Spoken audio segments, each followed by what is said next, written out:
এই বিজেপিকে ভোট দেবো। কেন? কারণ বিজেপি আমাদের সব রাম নাম নিয়ে চলে, মানে আমাদের ধর্ম নিয়ে চলে।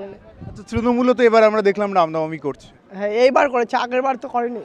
এই রাজ্যে কাজই তো নাই, এই যে আমার ছেলে বাইরে পড়ে থাকে, ছেলে বউ থুয়ে কোন রাজ্যে কাজ করে? মহারাষ্ট্রে। নদিয়ার শান্তিপুর বিধানসভা 2021 সালে এই আসন থেকে জয়ী হয় বিজেপি। পরে জগন্নাথ সরকার এই আসন ছেড়ে দেয় এবং সেখানে উপনির্বাচন হয়। উপনির্বাচনে অবশ্য তৃণমূল জয়লাভ করে, কিন্তু 2024-এর লোকসভাতেও এই আসন থেকে বিজেপি এগিয়ে রয়েছে। এবার বিধানসভা, এই 26-এর বিধানসভায় শান্তিপুরের মানুষ ঠিক কী করবেন আমরা আভাস নেওয়ার চেষ্টা করছি। শান্তিপুরেই রয়েছে এবং শান্তিপুর থেকে একেবারে গ্রাউন্ড জিরো থেকে সাধারণ মানুষের ইস্যু এবং সাধারণ মানুষ এই ভোটে কি ভাবছে তা নিয়ে কথা বলার চেষ্টা করেছি। ভোট আবহাওয়া এখানে হাড্ডাহাড্ডি লড়াই হবে, ঠিক আছে। আমার যতটুকু আইডিয়া, আমি সাধারণ একজন ভোটার হিসাবে কথা বলছি, এখানে বিজেপির পাল্লা মনে হয় ভারী, 100-100 মনে হয় বিজেপি বেরোতে পারে এখানে। এবার মানুষ বলবে, তাই এবার বাকিটা মানুষের রায়, ঠিক আছে। দাদা কি মনে হয়? এই একই পরিস্থিতি আমাদের এখানে। প্রথম ভোটে তো এমপি তো হয়েই আছে বিজেপির, আর তারপরে আগে তো বিজেপিরই ছিল, তারপরে হেরে যে তৃণমূলের হয়েছে। আবার এটাই যে কি হবে তা তো বলা যায় না, তবে আমার লড়াই হবে। আচ্ছা, ইস্যু কি, মানে কি দেখে আপনি একজন সাধারণ মানুষের ভোট দিতে চান? আমাদের ভোট তো আমরা তো বিজেপিরই দিই। বিজেপি করেন প্রকাশ্যে? হ্যাঁ, হ্যাঁ। টাকা বিজেপি করে। মুখ্যমন্ত্রী তো বলছেন বেকারত্ব কমিয়ে ফেলেছেন, কাজ হয়ে গিয়ে। সেটা তো মৌখিক বললে হবে না, প্র্যাকটিক্যাল বলতে হবে। ইয়াং জেনারেশন বিয়ে করতে পারছে না, সেদিকে তো লক্ষ্য রাখতে হবে। ভবিষ্যৎ প্রজন্ম যদি না হয়, তাহলে দেশ বা রাষ্ট্র বা রাজ্য কিভাবে পরিচালনা করবে? শিশুরাই তো সব, শিশু থেকে কৈশোর, কৈশোর থেকে যৌবন, যৌবনেই তো সব কিছু হয়। সে যৌবন তো অনেকেরই পার দিয়ে চলে যাচ্ছে, সাংসারিক কোনো রকম ডেভেলপমেন্ট নেই। রাষ্ট্রের জন্য কি কাজ করবে? কর্মের দ্বারাই তো সব কিছু পরিবর্তন হবে। এই যে 1,500 টাকা ভাতা, যেটা নতুন যুবসাথী, এটাতে কি মনে হয়, এতে কি রাজ্যের মানুষের যে কর্ম অনিশ্চিত তা থেকে কি মানুষ বেরিয়ে আসবে? না না না না, 1,500 টাকায় 1 কিলো খাসির মাংসের দাম রয়েছে 1,000 টাকা। ধরেন রান্না করতে গেলে 1200 টাকা খরচা আছে। যারা উপর মহলে রয়েছে তারা প্রতিনিয়ত লক্ষ লক্ষ টাকার মদ খাচ্ছে, প্রতিনিয়ত হাজার হাজার টাকার চা খাচ্ছে। 1,500 টাকায় কী হয়?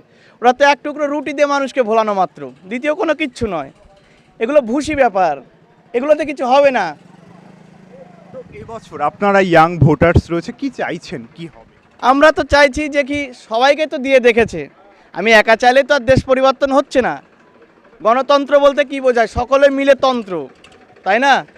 এবার সকলে তো চাইছে পরিবর্তন। এই বিজেপিকে ভোট দেবো। কেন? কারণ বিজেপি আমাদের সব রাম নাম নিয়ে চলে, মানে আমাদের ধর্ম নিয়ে চলে। আচ্ছা, তৃণমূলও তো এবার আমরা দেখলাম রামনবমী করছে। হ্যাঁ, এইবার করেছে, আগের বার তো করেনি। আচ্ছা, এই যে 1,500 টাকা ভাতা দেওয়া হচ্ছে, তুমি ভাতা পাচ্ছ? না না, এখন বয়স হয়নি? না না, কত বয়স? বয়স 19। হ্যাঁ, না 1,500 টাকা দিয়ে ভাতা দিয়ে কি হবে? সেটা আমরা যদি কোনো কাজ পাই, সেটা তো 10,000 টাকার ওপরে তো শিওর পাবো। এবার মাসে 1,500 টাকা দিয়ে কিছু কি হবে? আমি বলছি সব বাইরের রাজ্যে, যেমন মহারাষ্ট্র, তারপরে গুজরাট, হায়দ্রাবাদ, এই সমস্ত জায়গায় তো লোকেদের কাজ করতে যেতে হয়। রাজ্যে কাজের কি পরিস্থিতি? রাজ্যের কাজে, মানে রাজ্যে তো কোনো চাকরি এখন তো নেই। এবার এখানে ধরো 1,500 টাকা করে মাসে দিচ্ছে, যারা বেকার ভাতা পাচ্ছে। এবার বেকার ভাতা দিয়ে 1,500 টাকা দিয়ে কি একটা মাস চলা যায়? এখন সেদিন ভোটের আর এখন যে ক্ষমতায় আসছে সেই রাজা হয়ে যাচ্ছে।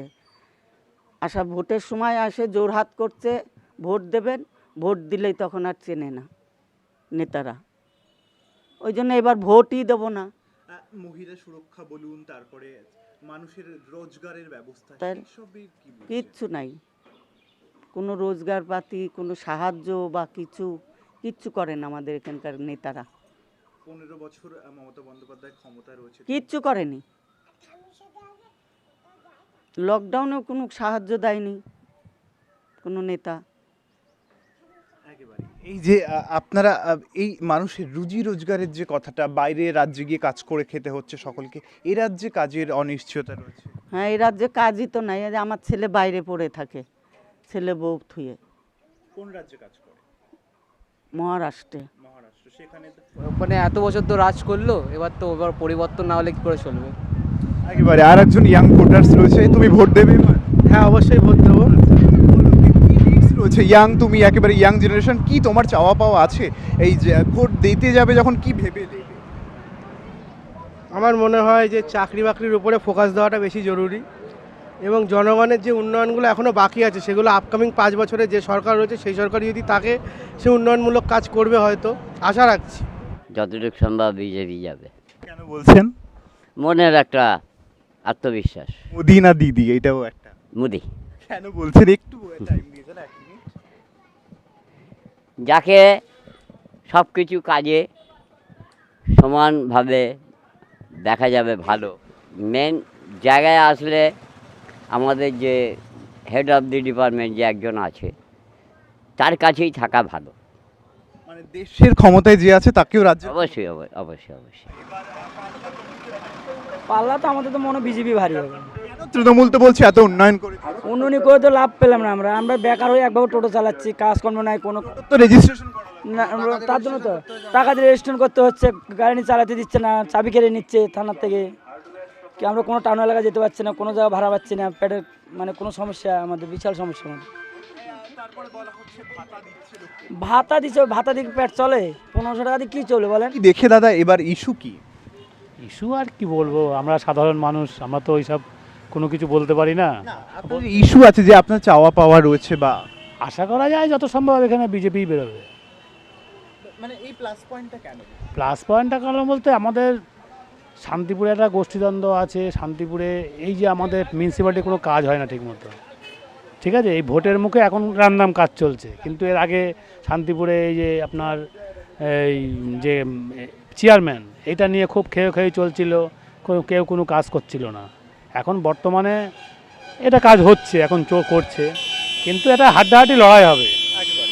হাড্ডাহাড্ডি লড়াইয়ের ইঙ্গিত দিচ্ছে শান্তিপুরের মানুষ। তারা বলছে যে এবার হয়তো বিজেপির পক্ষে পাল্লা ভারী যেতেও পারে, কিন্তু সবশেষ পাল্লাটা 4 তারিখে স্পষ্ট হবে। তার আগে তো আমরাও শুধুমাত্র এই আভাসটা নেওয়ার চেষ্টা করি। আপাতত এই পর্যন্তই। দেখতে থাকুন রাষ্ট্রীয় টিভি বাংলা।